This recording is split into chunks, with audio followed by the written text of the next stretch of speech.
Vamos seguir, né? A gente, na verdade, parou num dos capítulos mais importantes do livro e que, infelizmente, a gente pode passar uma vida inteira sem saber qual é o Tahlit Abriá, qual é o propósito da criação do mundo. Então, se a gente vai pessoas na rua, a gente vai descobrir que... Então, a verdade é que o propósito da criação é o contrário. É Deus fazer bondade com a gente. Esse é o propósito da criação.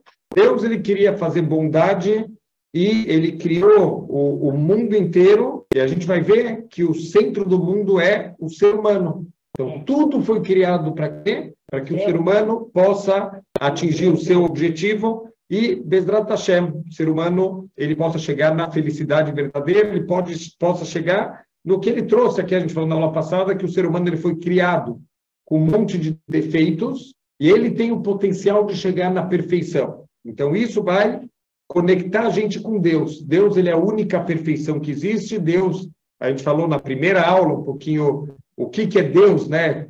Então, dentro das nossas limitações, definir quem é o Criador do mundo e nosso trabalho aqui, Bezrat Hashem, é se assemelhar ao Criador do mundo. Quanto mais eu sou conectado com Hashem, mais eu vou ter esse prazer de estar perto dele no Olam Abá. A gente explicou na aula passada, o que quer dizer estar perto de Deus no Olam Abá? No Olam Abá não tem perto ou longe, não é material. Quer dizer, nos mundos espirituais, como você fica perto ou longe de alguém? Através da semelhança ou diferença. Quando você é semelhante a alguma coisa, você se conecta. Quando você é diferente, você se desconecta. Então, toda a ideia das mitzvot é, entre aspas, né, forçar. A gente vai ver que não é forçado, porque precisa existir o conceito do livre-arbítrio, mas a gente tem a opção, a gente tem nas nossas mãos a possibilidade de se assemelhar ao Criador do mundo. Eu não lembro se a gente contou essa história, já em alguma das aulas, certeza que a gente contou essa história, mas tinha um grupo de senhoras que elas tinham aula sobre os Neviim, sobre os profetas. E um dia o rabino estava, isso lá na Inglaterra, e um dia o rabino estava, eles estavam lendo, e no profeta Malachi tinha um passuco que fala que Deus está sentado, purificando o povo, como alguém que purifica a prata, e as mulheres não entenderam o que é esse paralelo de purificar o povo judeu, como o ourives, né, está purificando a prata.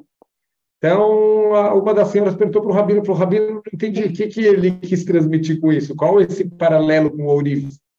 Então, ele falou, olha, eu também não sei, muito boa pergunta, então a senhora que perguntou, eu vou dar uma lição de casa para a senhora, se a senhora puder pesquisar com algum ourives, como se faz a purificação da prata, para entender o que se passou, que Deus está sentado purificando o povo judeu como o ourives que purifica a prata. Então, ela marcou com uma pessoa que ela conhecia, que trabalhava com metais preciosos, e falou, olha, eu queria um dia visitar como faz a purificação da prata. E marcou um dia e foi lá visitar. Então, falou que ele pegou, né, todo um equipamento que ele colocou a prata que precisava passar pela purificação, colocou embaixo de um fogo muito forte e sentou lá do lado. Ele falou, olha, já no versículo já está batendo. Então, ela falou, o que está acontecendo? Né? Me explica o processo. Eu falei, então, dentro da prata tem algumas impurezas, precisa colocar numa fonte de calor muito intensa para ir queimando todas as impurezas. Claro, então é só deixar embora? Por que o senhor sentou aí? Eu falei, não, tem que ficar aqui sentado, porque quando para de queimar as impurezas, começa a queimar a prata. Então, precisa saber o momento exato, senão, se você deixar e for fazer outras coisas, quando você voltar, você perdeu tudo, perdeu toda a prata. Já foi, ele vai consumindo, vai queimando toda a prata. Então, ele falou, então, o que tem que fazer? Ele falou, não, tem que ficar aqui sentado, de olho, para saber o exato momento que acabou de queimar as impurezas, para eu tirar a prata do fogo. Aí ela perguntou, mas como o senhor sabe quando já acabou de queimar todas as impurezas? Ele falou, eu tenho que ficar olhando a prata por cima, quando eu consigo ver o meu reflexo, eu sei que a prata está completamente purificada. Uau!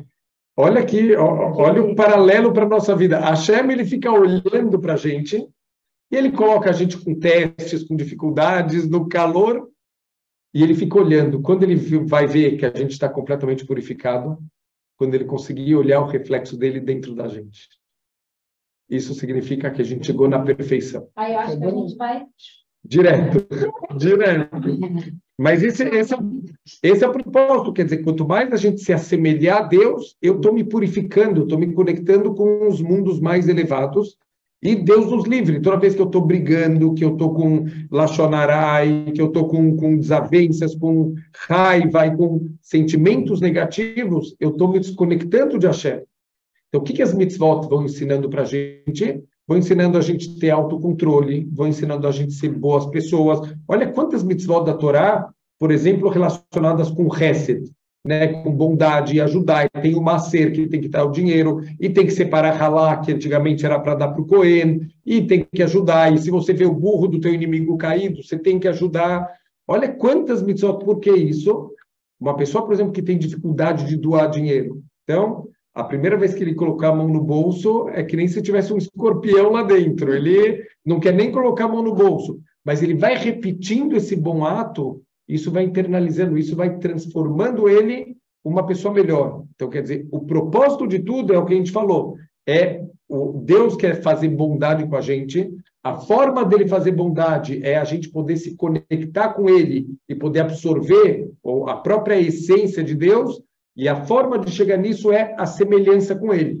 Então, duas coisas são a semelhança com Deus, os atos de bondade, os atos, a gente aperfeiçoar todos os nossos atos, e o próprio livre-arbítrio, a gente falou que isso é uma semelhança com Deus. Os anjos nunca vão chegar no nível que os seres humanos podem chegar. Então, quando a gente fala assim, essa pessoa é um anjo, mentira. Essa pessoa é melhor que um anjo.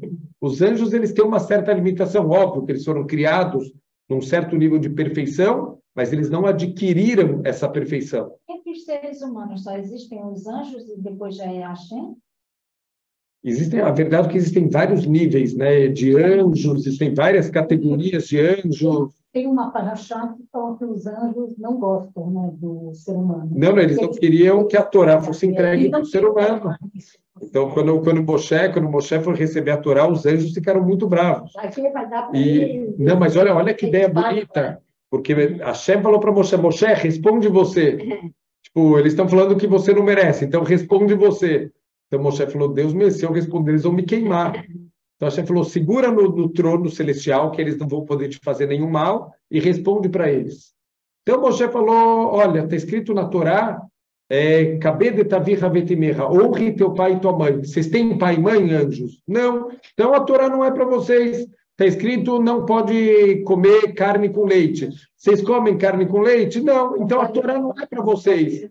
E os anjos falaram, olha, Moshe, você tem razão, a Torá é para você. Peraí, eu não estou entendendo. Os anjos não sabiam disso? Quer dizer, os anjos não conheciam a Torá, não sabiam que na Torá está escrito honrar o pai e a mãe, não sabiam que está escrito não comer carne com leite. O que Moshe trouxe de novidade?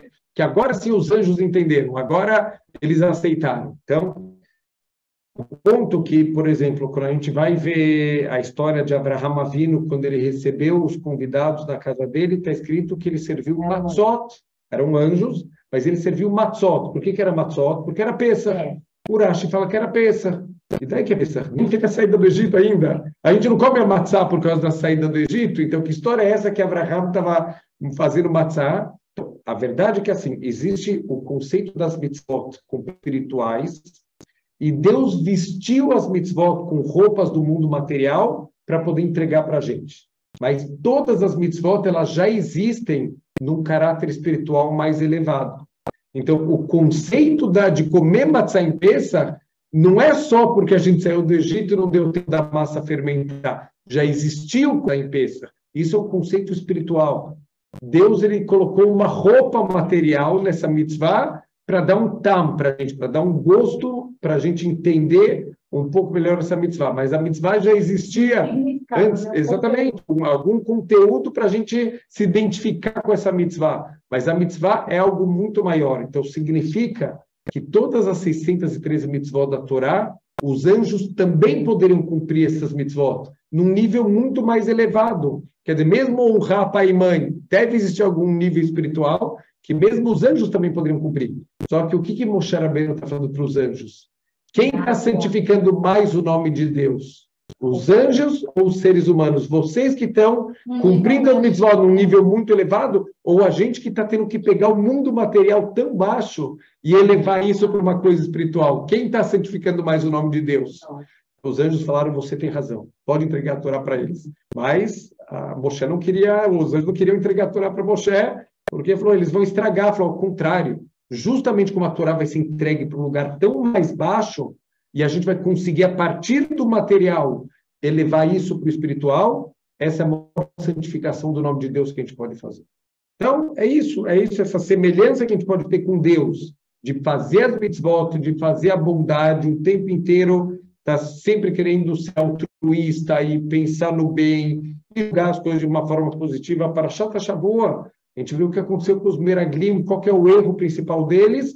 Olhar as coisas de forma negativa, com pessimismo, que não vai dar certo, e não vamos conseguir. Não é isso, a gente tem que ter um olhar otimista, olhar coisa boa, e vamos conseguir, vamos fazer a nossa parte. Esse foi o erro dos espiões. Então, a Torá vai ensinando a gente a se trabalhar, a se melhorar como seres humanos, e isso automaticamente me conecta com Hashem. Se Hashem é da perfeição, eu vou ficando cada vez mais aperfeiçoado, eu estou me conectando com Hashem. E ponto que isso conecta a gente com Hashem mais do que os anjos. Se conecta através do rabino que está passando a informação para a gente. O rabino é o intermediário para ajudar. Bezrat Hashem. Mas quando tem uma doença, primeiro ele fez o remédio, depois ele deu a doença? Está escrito que Hashem ele makdim refuah lamaká. Hashem ele antecipa, antes mesmo de ter um problema, a solução já está pronta. Hashem ele já fez a solução para todas as coisas antes mesmo, e a gente aprende isso da própria Megilat Esther. Que na Megilat Esther, antes do Aman subir, já tinha sido preparado toda a salvação. O Mordecai já tinha escutado que querem matar o rei, já tinha escrito no livro que ele salvou a vida do rei. Toda a salvação já estava pronta, já estava esperando só a chuva do povo judeu para Deus poder mandar aqui a salvação. Então, tem que saber isso. E a segunda coisa que conecta a gente com Hashem é o livre-arbítrio. Por que o livre-arbítrio conecta a gente com Hashem? Os anjos não têm livre-arbítrio. Então, existe uma diferença essencial entre os anjos e Deus, porque Deus, ele, entre aspas, ele tem livre-arbítrio. Não tem nada que força Deus a tomar uma decisão. Ele faz o que ele quiser fazer. Ele deu essa força para o ser humano. A gente tem esse livre-arbítrio, a gente vai falar no próximo capítulo como que é criado, tecnicamente, como Deus fez para criar esse livre-arbítrio. É um livre-arbítrio controlado, digamos assim, ou limitado, claro. Então, é limitado no sentido que, por exemplo, não é só porque a pessoa quer fazer mal que ela vai conseguir fazer mal. Existem limites, né, que Deus criou e... mais ou menos... É limitado, que realmente é assistido por Deus. Deus, ele participa, assim, para que a coisa não... Livre vontade. É livre vontade. O livre-arbítrio é a escolha. Quer dizer, a gente pode escolher fazer o certo ou Deus nos livre de fazer o errado. Na sua casa domingo. Então, você escolheu vir para... Exatamente. E, principalmente, a pessoa tem agora um teste na vida dela. Ela pode fazer o que é certo, ou Deus nos livre, ela pode fazer o que é errado. Uma pessoa falou feio com ela pode passar por cima, pode perdoar, pode relevar, ou ela pode brigar e pode guardar rancor. A gente tem as duas possibilidades. Isso é o livre-arbítrio. Eu posso escolher esse lado ou esse lado. Não que a gente pode escolher qual que é certo ou errado. O certo e errado é absoluto. Mas você pode escolher querer fazer o certo, ou Deus nos livre, acabar sucumbindo e indo para o lado negativo. Eu acho que a confusão delas é por causa da halachot. Sim. Vocês têm o certo, né? Exatamente, o certo é absoluto, então, mas a gente tem escolha. Tem o livre-arbítrio, se eu não posso fazer isso, eu não posso fazer isso. Não, vamos dar um exemplo, né? Sempre quando a gente fala de halachá, qual é a primeira halachá do Shulchan Aruch? A gente tem que levantar da cama como um leão, para cumprir a vontade de Deus. Todo dia, quando a gente acorda de manhã, a gente tem o livre-arbítrio. Uma minhoca. Exatamente. Se a gente vai cumprir com toda a força essa halachá, ou se a gente vai deixar o corpo dominar e fazer a gente ficar mais tempo na cama. Exatamente, é o botão dos 12, né? Mais 5, mais 5, mais 5. Quando vai ver, já foi 1 hora que a gente ficou na cama e perdeu o potencial de fazer bondade, de fazer mitzvot, de ajudar os outros. É nesse sentido, mas a bondade, de fato, ela não está nessa ação de acordar cedo. Não, mas a bondade está pelas oportunidades que a gente tem de usar o nosso tempo de uma maneira construtiva. Acorda, mas você também tem que ser benevolente com você. Sim. Aqui Tem que fazer... o que eu noto é que as pessoas se agridem em função de algum propósito que é vão. Sim. Então, essa questão também sabe, é muito... Mas o que A pressão, né? A pressão é com demais. isso na tua vida? Essa é a questão. O que você faz com isso? Eu tento não me contaminar e tentar me respeitar um pouco. Então, mas isso... Porque essa aparência que tu está sempre proativo, tu acaba te negligenciando. Sim. Para quê? Para tu apareceres, para tu ser a tal. Olha, Rabino, eu estou falando, eu estou até vermelha, porque é uma coisa assim, quando eu cheguei aqui, eu tive uma sensação tão desagradável de pessoas, uma passando por cima da outra, isso me incomodou e me incomoda até hoje. Sim, mas eu não quero ser boa para satisfação, eu quero ser boa por essência, para de fato realmente acrescentar. Sim. Mas olha que isso me incomoda até hoje, essa questão de... Uma coisa eu vou te falar, te dou uma dica comigo. Sabe, eu também sentia isso, eu também sinto, mas hoje isso me incomoda menos. Provavelmente que sim, sabe? De 20 anos que eu estou aqui, provavelmente me incomoda menos. Não. Mas não é só uma questão de incomodar, é uma questão de passar essa questão de uma forma... E como eu consegui enxergar de fora, de uma forma precisa para quem está dentro da questão. Sim. Entende? Às vezes eu falo, gente, mas pelo amor de Deus... Vamos. Mesmo. Na comunidade, vamos sorrir mais.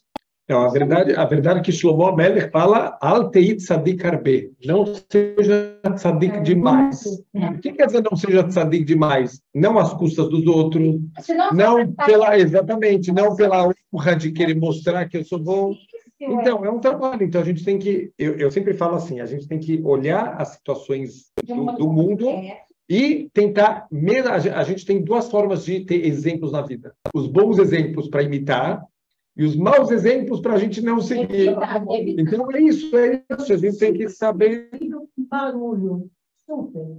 Eu não sei que vizinho, se é de cima, se é de 2 andares, eu não sei. O cara fecha a janela às 7 horas da tarde... Meia-noite ele joga os negócios de ginástica. E faz barulho. Eu estou deitada à meia-noite, assim, já quase... Bum! Antes, eu pegava a vassoura, em Israel eu fazia isso. Uau. Mas eu não quero me contaminar com adrenalina negativa. Eu tenho uma tolerância, sabe, bom para as coisas. Então, meu nível de tolerância, eu aumentei. Sabe, porque eu não quero me enfrentar. E sempre quando você vai reclamar, você é o errado. Não, mas esse é o trabalho. Quer dizer, tem um livro, a gente já até fez uma vez, precisamos voltar a mais um ciclo, do Tomer Dvorá. O que é o Tomer Dvorá?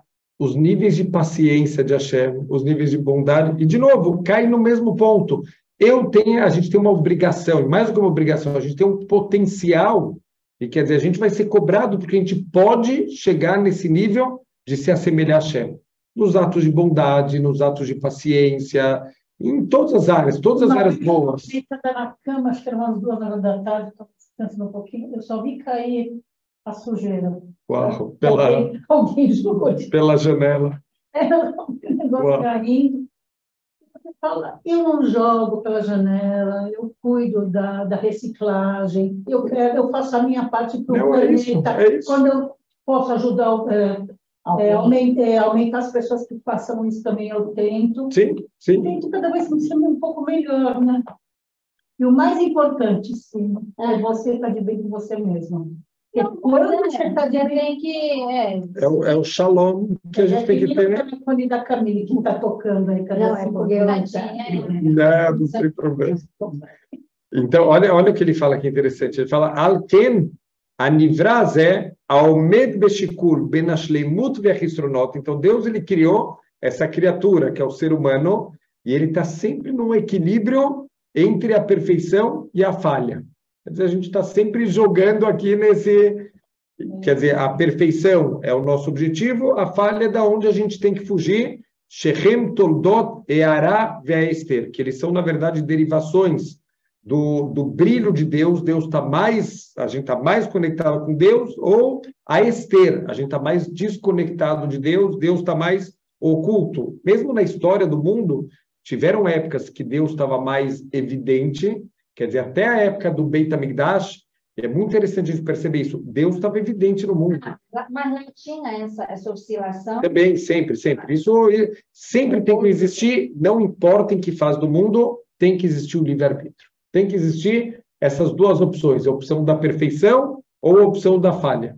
A gente tem que ter em todos os momentos da vida. A gente tem que ter isso. Mas agora é fácil, o senhor está falando. Mas na hora, a gente... Nessa hora... Exatamente, tem que lembrar da aula. Exatamente, para fazer a escolha certa.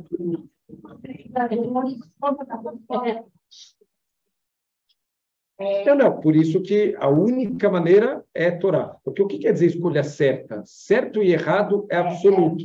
É o que Deus transmitiu para a gente, isso é o certo e isso é errado. A forma mais fácil é estudando, porque aí você desenvolve um bom coração, boas condutas e tal. Então, quando você vai resolver um assunto de pronto, você vai buscar força naquilo que você é, naquilo que você está praticando. Sim. Mas é verdade. Na hora, naquele momento, a gente... Ontem numa aula,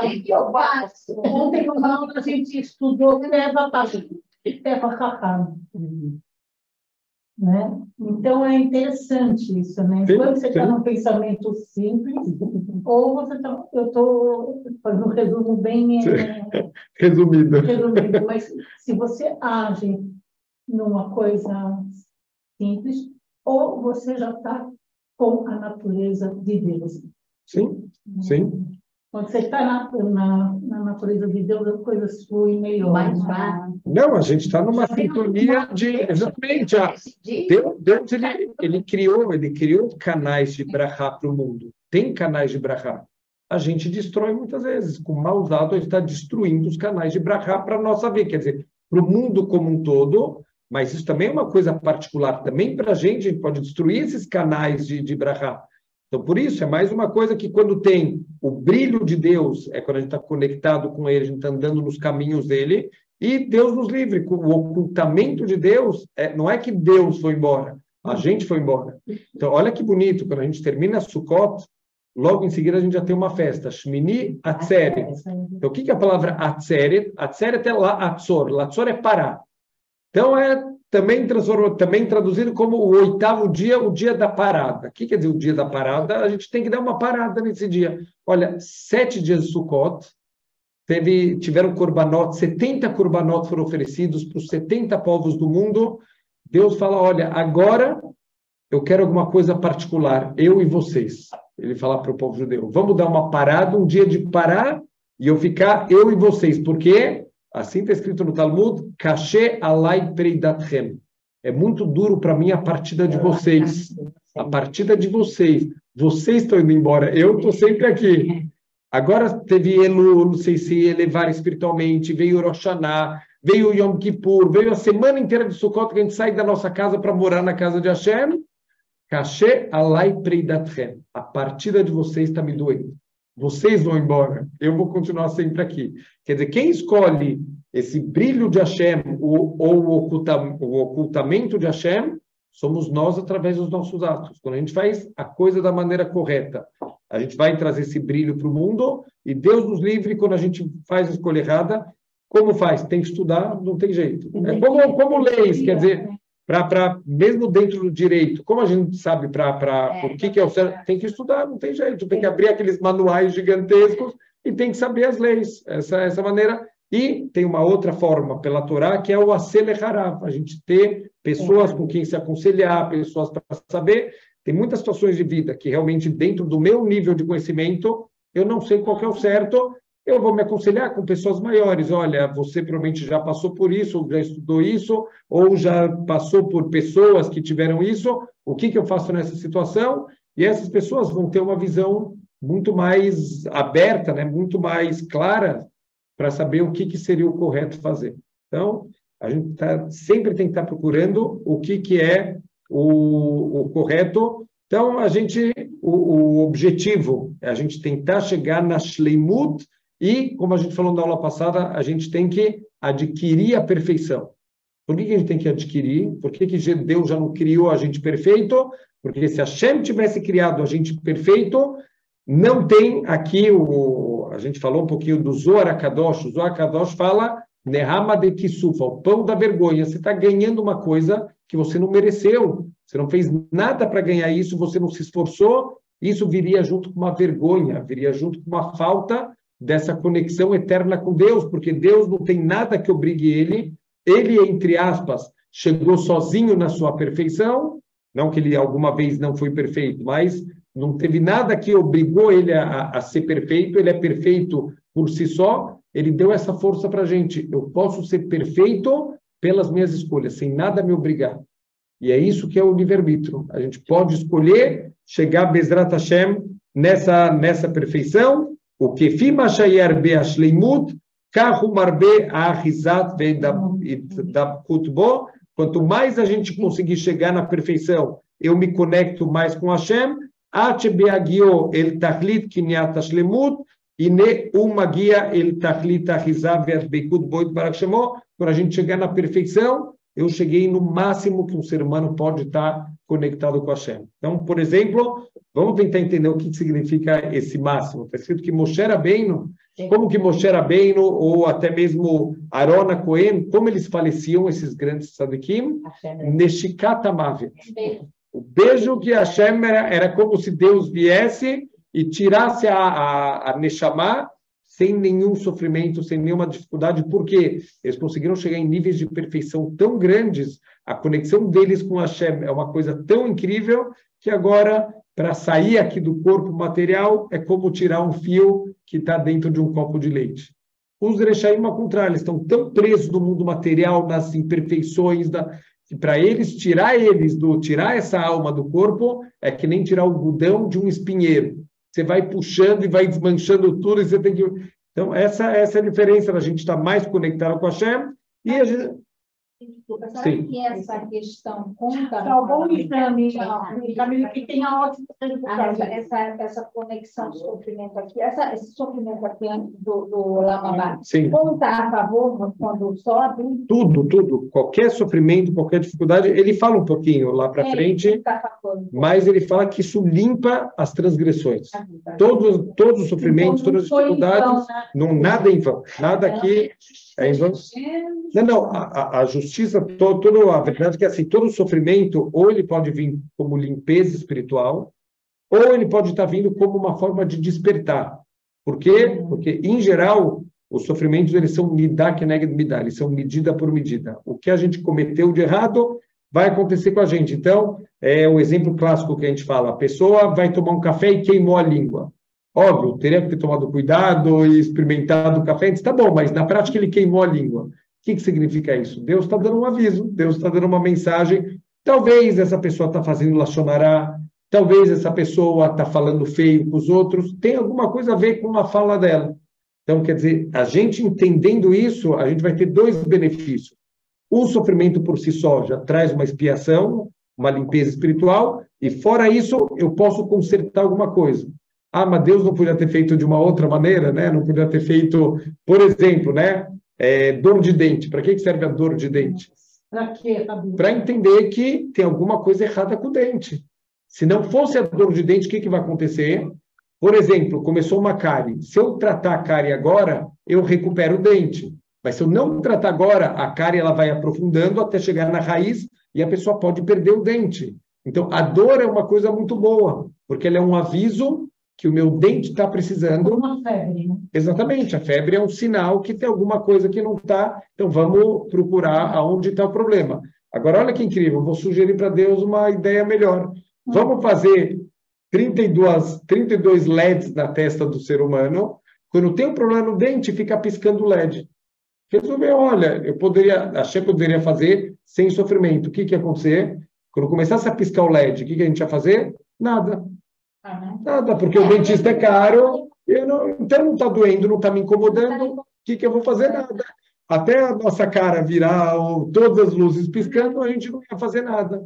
Então, o que que a Hashem faz? Um sistema... Exatamente. Até ia querer ter problema no dente só para piscar a luz. Então, o que que significa? Deus criou um sistema perfeito. A dor te leva a tomar atitudes. Os sofrimentos também. Os sofrimentos ajudam a pessoa a despertar, a pessoa a sair da mesmice, sair da apatia. Não dá para ficar, a pessoa não consegue ficar com a dor e ficar sentada. A dor e o sofrimento levam Levam a pessoa a tomar atitudes. Tiram a pessoa da apatia. Então, quer dizer, tudo isso é dentro do sistema, a gente vai percebendo que todo o sistema que a Hashem fez é só por bondade. Só para ajudar o ser humano a chegar na perfeição. A dor também, na prática, é uma forma de canalizar a pessoa para chegar na perfeição. Então, tudo que a Hashem criou e todas as pessoas e todo o ambiente é com o propósito da gente poder chegar na perfeição. Não lembro se a gente já falou na aula passada, se isso é no próximo capítulo, mas o mundo inteiro, na verdade, foi criado para servir o ser humano. Isso tem que estar muito claro para a gente. Chegamos a... Então, quer dizer, todos, a gente nunca pode confundir, não estou falando para ninguém que é proibido ter cachorro, é proibido ter gato, é proibido ter passarinho, não é proibido, mas a gente não pode perder o foco, o que é o principal e o que é secundário. Quer dizer, o ser humano, teve uma vez, eu escutei de uma pesquisa que foi feita nos Estados Unidos, em escolas. Se tivesse o seu cachorro se afogando, ou um mendigo se afogando, alguém que você não conhece, quem você salvaria? Olha que incrível. Infelizmente, nem respondeu. Não, teve, olha, 1/3 das crianças falou que eu salvaria o mendigo, é uma pessoa. 1/3 falou, sem dúvida nenhuma, o meu cachorro. E 1/3 falou que a pergunta era difícil demais, que eles precisavam pensar um pouco mais para responder. Isso é uma típica pergunta que a gente não deveria nem parar para pensar. Não estou falando da dor e a gente tem a conexão com os animais, mas não tem nem pergunta. Quer dizer, um é o centro da criação e o outro foi criado para servir o centro da criação. Então, se você tem que salvar um dos dois, não tem dúvida nenhuma qual dos dois a gente tem que salvar. Por mais que seja dolorido, mas, de novo, é isso que é saber o que é certo. Vai me doer, é o meu cachorrinho de estimação, mas tem um ser humano. Esse ser humano é o centro da criação. Então, eu tenho que ter muito claro que entre uma decisão sentimental e uma decisão racional, eu tenho que ir atrás do racional. Isso é o livre-arbítrio. Se eu vou atrás do que eu quero, do que eu gosto, ou se eu vou atrás do que é certo. E, com isso, a gente vai chegando na perfeição. A gente vai se conectando cada vez mais. Então, ele fala, Vehine lesheyu bametziut, העניינים השונים האלה, של שלימות וחיסרון שזכרנו, ותימצא הבריאה שזכרנו, ותכונה היא צריכה להיות אפשרות לשני העניינים. Deus teve que criar a gente dando a possibilidade para os dois lados. A possibilidade do bem e do mal tem que ser equilibrada. Olha só que interessante. Na época do Beit HaMikdash, a gente tinha níveis de santidade muito grandes. Então, o nível do Yetzer Hará era proporcional. Quando foi destruído o Beit HaMikdash, Deus tirou do mundo o Yetzer Hará de idolatria. A gente não consegue entender. Peraí, como alguém fazia idolatria? Alguém levava uma comida para uma estátua de pedra, de madeira? Que loucura! Por que a gente não consegue entender? Porque esse Yetzer Hará não existe mais. Mas do povo judeu. Do povo judeu. Tá. Então, quer dizer, a gente não vê mais esse Yetzer Hará. Por mais que tem pessoas que se desviam e que vão atrás até de idolatrias mesmo, mas não pelo Yetzer que tinha na época, falam que era como o Yetzer Hará que os homens hoje em dia têm com mulheres. Todo o autocontrole que tem que ter hoje em dia, e o Yetzer que tem, era o Yetzer Hará da idolatria de antigamente. Que todo mundo tinha esse Yetzer Hará de querer ir atrás das idolatrias. A gente não consegue nem entender. Então, olha que incrível. O mundo caiu na parte de santidade, Deus tem que diminuir na parte da falta de santidade. Na parte da impureza, tem que estar sempre equilibrado. A santidade, e é o que a gente falou, se a pessoa sobe espiritualmente, o Yetzer Hará dela cresce, não diminui. Isso que é incrível. O que significa isso? O maior rabino do mundo tem Yetzer Hará de comer um hot dog de salsicha de porco. Vai ter outros níveis de Yetzer Hará muito mais fortes do que a gente. Desafios, sim, vai ter outros desafios. Vão ter, por exemplo... Quanto mais você subiu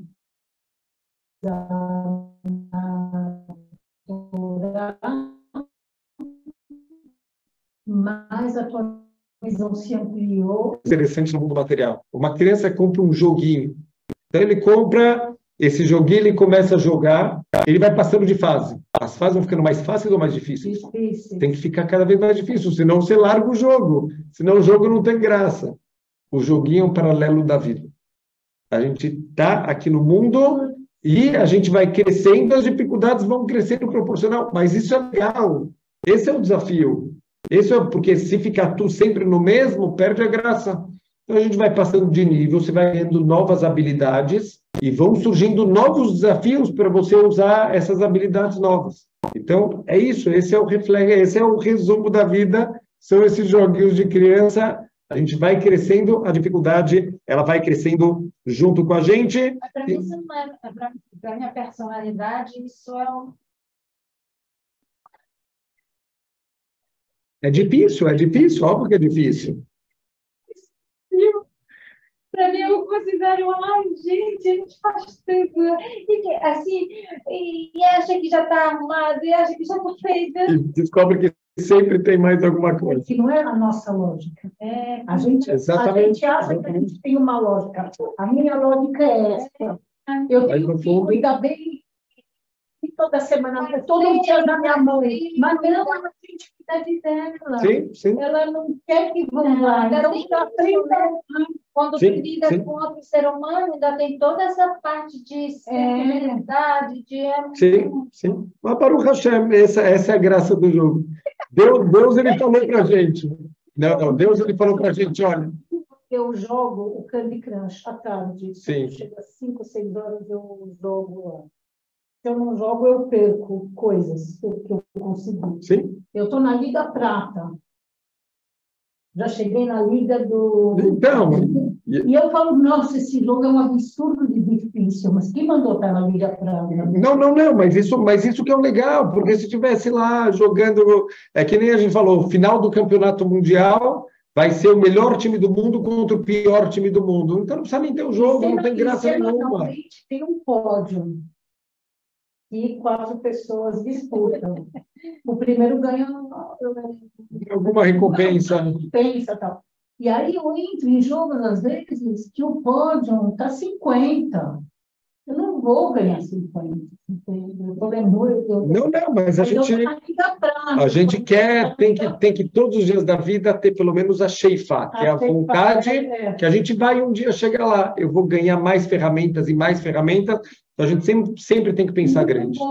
Sempre tem que querer...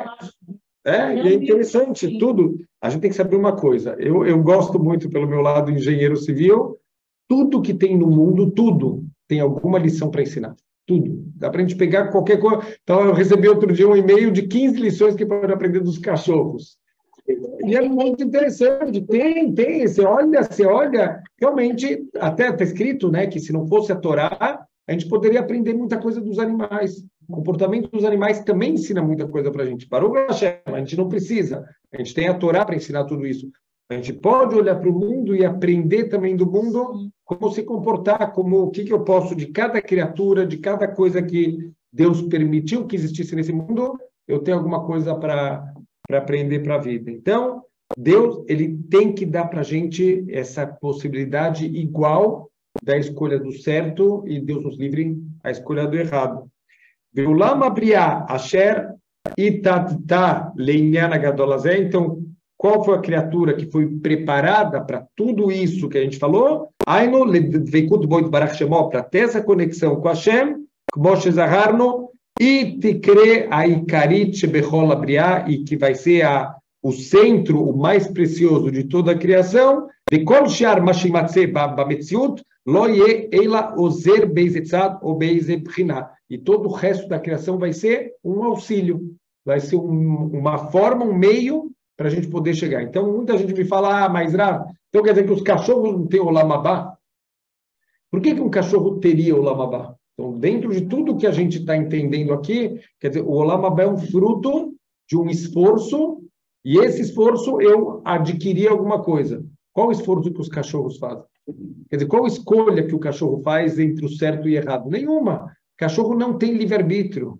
A pessoa fala, se ele está escolhendo se ele vai comer a carne ou a ração. Isso não é livre-arbítrio. Isso é questão de gosto, né? A pessoa, se ele vai comer sorvete de baunilha ou de morango, isso não é livre-arbítrio. Livre-arbítrio é, se o sorvete não é kasher, eu estou com vontade de comer esse sorvete. Eu como sabendo que está errado ou eu venço minha vontade e não como esse sorvete. Isso é livre-arbítrio. Animais não têm livre-arbítrio, então eles não têm mérito, porque eles não têm escolha. Quer dizer, tudo que eles fazem é o instinto, é o instinto animal. Nós também temos instinto, mas nós temos como lidar. Tem a ver com a Parashat Shavua, olha que incrível. Mas o animal deve ter uma alma em nível bem inferior. Ele tem uma espiritualidade, mesmo tudo, até os objetos. Uma mesa, ela tem que ter um nível de espiritualidade. Por quê? Para poder existir.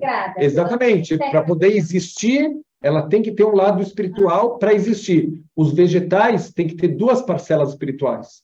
Uma para existir e outra para crescer. Os animais têm que ter mais um nível espiritual para poder se movimentar. E o ser humano tem que ter mais um. O que o ser humano se diferencia? Raciocínio e a fala. São as duas faculdades que só o ser humano tem. Mas os periquitos também, o papagaio fala. Repele, ele não articula ideias, não é que ele articula as ideias através da fala. Está escrito, né, que Shlomo Amelech sabia a linguagem de todos os animais e até das árvores. Existe uma comunicação, mas não uma articulação de ideias através da fala. Você não constrói alguma ideia através da fala. Isso só o ser humano pode fazer. Então, isso tem a ver com a Neshama, inclusive, né? A Neshama que dá para o ser humano esse poder do intelecto e da fala. Então, quer dizer, tudo no mundo tem algum nível de espiritualidade, mas o conceito do Olam Haba, pelo que a gente está vendo, Deus ele criou só para o ser humano e deu livre-arbítrio, porque é o livre-arbítrio justamente que vai me dar o mérito de eu ter a possibilidade entre o certo e o errado e eu escolher sempre o caminho certo. Bezerra Hashem. Não é fácil, às vezes é um fardo, às vezes é pesado, mas essa é a escolha que a gente tem em todos os momentos da vida, escolher o que é certo ou Deus nos livre. Sim. Mas por isso, essa é a oportunidade que a gente tem de cada escolha a gente fazer da maneira correta. Eu queria ir na bicicleta hoje no Ibirapuera.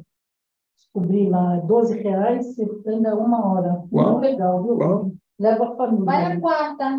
Mas só tem não, falavam que o tempo ia mudar, eu tenho que ir na terça, mas eu não vou trocando. A aula de Torá para o Hashem. Então, isso é escolha. Quer dizer, é uma escolha e isso vai ter uma recompensa pela escolha. Então, não tem sentido todos os animais, eles mereceram, eles foram bonzinhos, eles não tiveram uma escolha. Eles escolheram, olha, eu podia ser mau, mas eu estou escolhendo ser um bom cachorro. Não, ele foi adestrado, ele foi ensinado, ele tem a parte da conexão. Por exemplo, a palavra Kelev, cachorro, é Kelev, como um coração. Ele foi criado para ser um animal de estimação, ser um animal conectado com o ser humano. Em outros países, o animal que mata um ser humano, ele é morto. Sim. Pela Torá também. Pela Torá. Isso é uma lei da Torá. Mas aqui no Brasil, não. No Brasil, muita coisa. Uma falta de bom senso absurdo. Eu vi aqueles arrastões dos caminhões que capotam nas estradas. Passou no Fantástico. Você vê uma agressividade, uma violência. Eu vejo um cara morto, eles pisando em cima de um cara. Para pegar as coisas. Uau. Nossa, é um Baruch Hashem. A gente vê que o ser humano tem a escolha e nem sempre ele faz a escolha correta, mas a gente, com a Torá vai ajudando a gente a fazer as escolhas corretas. Esse é o ponto principal que a gente tem que lembrar. A Torá é o manual de quais são as escolhas corretas. Vocês vão ter escolhas o dia inteiro, 24 horas por dia, qual é a escolha correta. Então, ele fala, esse é o centro da criação, o ser humano. Esse é todo o objetivo.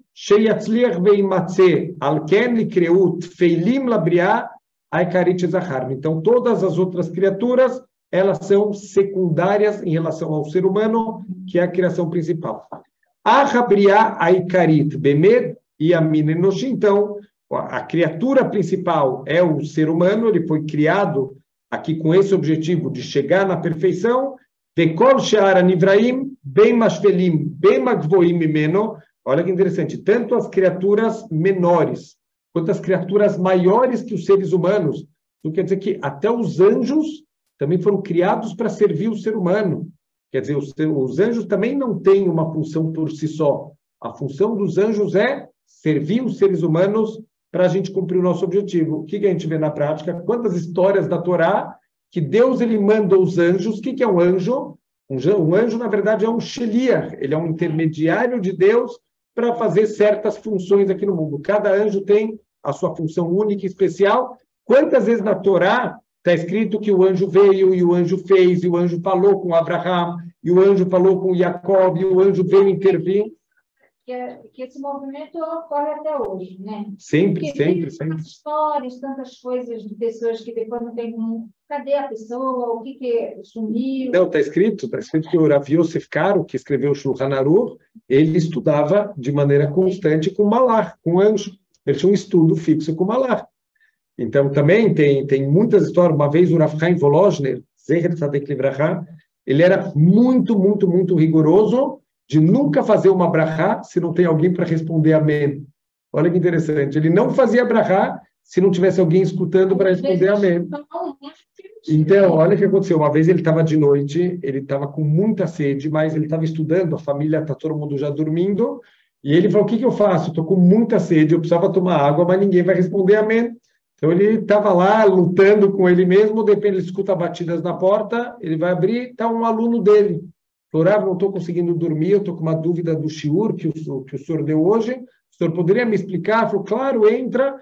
Falou, antes posso só fazer uma brachá? Claro, ele fez a brachá, Shakol Neibit Varó, o menino responde amém, ele falou, olha, que mina Shamayim que Hashem te mandou, e explicou para ele a dúvida que ele tinha, e o menino foi embora. No dia seguinte, ele vira para o menino e falou, olha, te agradeço, eu queria muito fazer aquela brachá. Do que você está falando, Rav? Ele falou, como assim? Você viu na minha casa ontem? Ele falou, Rav, eu não fui na tua casa.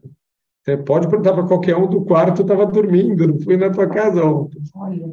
Ele entendeu que chama de um malach. Ele era tão maquido, ele é tão rigoroso, que ele não quer fazer uma brachá sem alguém para responder amém. Não é alahá isso, não tem alahá. Sim, é uma questão... Mas é uma questão de santificar o nome de Deus. Ele quer que toda brachá que ele está mencionando o nome de Deus, tenha alguém que responda amém. Hashem manda um malach. Quer dizer, a gente não tem ideia. O Yosef ele estava procurando os irmãos e ele não encontrou os irmãos. Ele ia voltar para casa. Está escrito que ele encontrou um homem e o homem falou, não, eu vi teus irmãos, eles foram lá para uma cidade chamada Dotan. O Yosef foi para lá e de lá ele foi vendido, foi para o Egito e foi toda a história que terminou aonde? Lá no Har Sinai, essa história. Quem era esse homem? Então, era o Malach. Era o Malach Gabriel.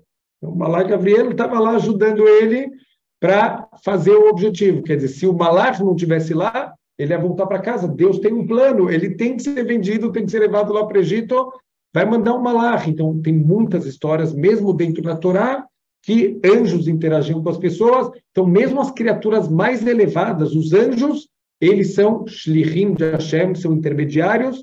Para quê? Para ajudar o ser humano a chegar no seu objetivo. O sogro do Rabino disse que eu trabalhei na casa dele como dama de companhia da sogra. E estava tomando café da manhã, eu estava sentada na mesa com ele, muito religioso, né? E ele fez a brachá, tomou café, eu fiquei quieta. Ele falou assim, a senhora não quer participar da minha brachá? Fala amém. E você está participando. Ele ensinou isso. E quanto a anjos, uma vez eu li uma reportagem nas Seleções, falando que os anjos existem. Sim, sim.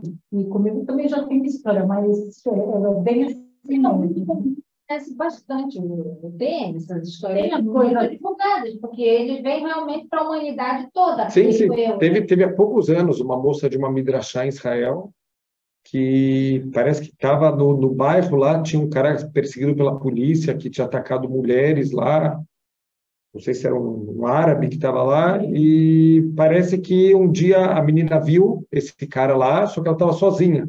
Ela falou, pronto, né? Tava meio tarde já, ela e o cara passou e foi embora, não fez, Baruch Hashem não fez nada. Porque viu outra pessoa. E aí depois parece que conseguiram pegar o cara, e ela foi uma das que foi reconhecer, falou, mas ele te atacou, falou, não, ele me viu, mas não me atacou. Aí perguntaram para o cara, falou, por que você não atacou a menina?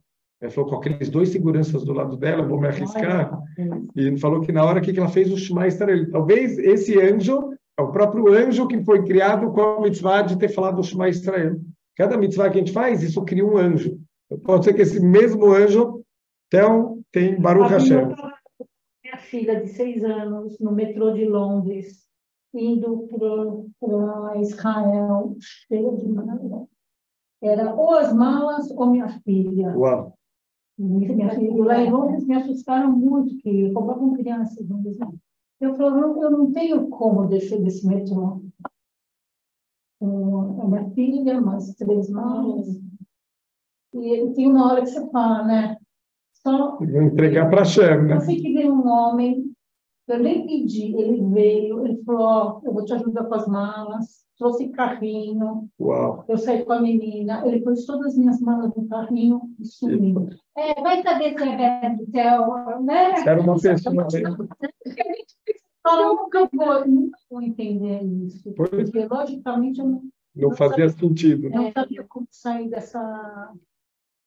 Então, só para a gente terminar, o último parágrafo, ele fala, Vehine, Askalah, Vekola Midotovot, então toda a parte intelectual, todos os bons traços de caráter, Hem Inyanei Shlemut, Shenimtseu, Leishtalem Bahem Adam, são a parte da perfeição, que a gente tem que se aperfeiçoando o tempo inteiro, Venyanei Ahomer Umidot Araot, todo o materialismo excessivo, todos os traços de caráter negativos, Hem Inyan Hisaron, isso são os defeitos, as falhas que devem ser consertadas. Sheadam Musam Beinerem, a gente foi colocado no meio, nesse chunta aí, tudo misturado de perfeição junto com falhas, e o nosso trabalho é se afastar das falhas e chegar cada vez mais perto da perfeição. Liknot Lo Ashleimut, e a gente tem que adquirir Bezrat Hashem, a nossa perfeição, e com isso a gente vai estar construindo, com cada escolha correta, a gente vai construir nosso